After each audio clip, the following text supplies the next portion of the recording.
Welcome aboard Jan today for our flight up to the north. It's a week till Christmas, the sky is blue and it's a beautiful day. We're going to an event, a fly-in with barbecue, organised by the Northern Microlight Club at Kaipara Flats. In case you've not heard of that, that's close to the town of Warkworth, a little bit north of Auckland. After leaving Waihi Beach, we head inland, past the gold mine at Waihi, over the hills, and in this shortened version of events we're soon flying up the Hauraki Gulf on our way towards Auckland. We muse on how good it would be to own a little island just like that one, but then we don't really fancy that. Close to Auckland we see Rangitoto Island, the very low and dark green one, which is the newest volcanic island to be formed around New Zealand. We pass Auckland Harbour, gaze up at the big buildings and all those houses, lots and lots of houses. Just in the middle there is Lake Pupuki, if I've pronounced that correctly, a volcanic crater lake and a recreational and pleasant spot in Auckland. Passing up the Okura River, it's only a little bit further and we're over some more hills and then on our way into Kaipara Flats. It has a lovely long wide runway. There it is, ready to welcome us, and over on the right there are plenty of parked aircraft. We're not the first to arrive, but as it turns out we won't be the last either. We are shown into our parking spot by Brian Millett, organiser for this event and a thoroughly nice guy, and we're glad that he extends the club's invitation to just about anybody and everybody. You might wonder what this little aircraft in front of us is.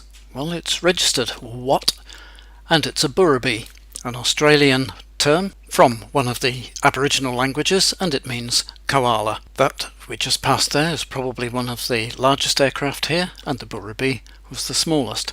This might be the most interesting. Home-built, replica, small size of a Mustang fighter, with interesting artwork on the side.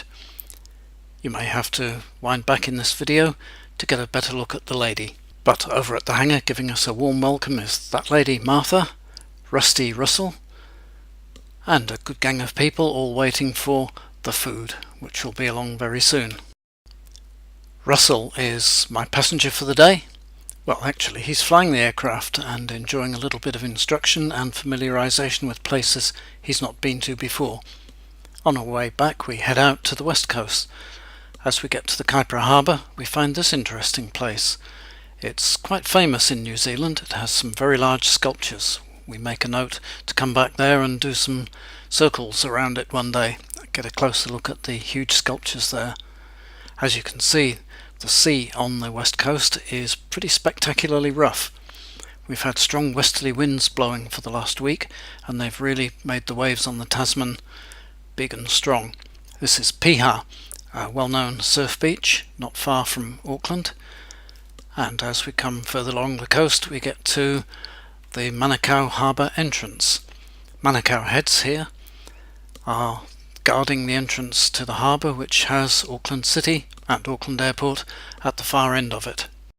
We pass over some inland bits of the harbour, passing Mercer on the way, a well-known truck stop on the main road from Auckland, and down there is the runway that serves the airfield where Rick Watson had been keeping his Bantam until recently. Not long now till we get to Waihi Beach, and I apologise for the camera doing jelly wobbles, but that's the way these cameras work, and you probably know this by now. On a day like this, a few turns and we're lining up for the runway and coming in the opposite direction to how we took off this morning. Over the hedge, down the runway, touchdown, and we're taxiing up to the hangar. And there's only one thing left to do: coffee, tea and a good chill out at the Surf Shack Cafe, our very friendly place right alongside the runway. See you next time!